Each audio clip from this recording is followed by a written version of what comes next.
just giving you a quick preview, exclusive look behind the scenes of where my videos are made. And but what's that doing there? Anyway, yeah. So yeah, if you look through here, that's what you're used to seeing from that sort of angle and perspective. And as most of you know, some of my collection is behind all of that. Look on the wall, as you see there's my massive action figure. He's actually 7 feet tall. Anyway, yeah, so that looks decent.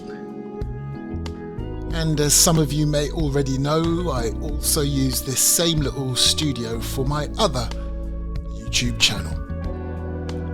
And let me just give you a quick, there's the main camera that I use. Hold on. Nice bit of kit this. That's the camera equipment I use. Yeah, so yeah. Oh, and there's my exclusives in the cabinet there that some of you might know about. Right, so yeah, remember that.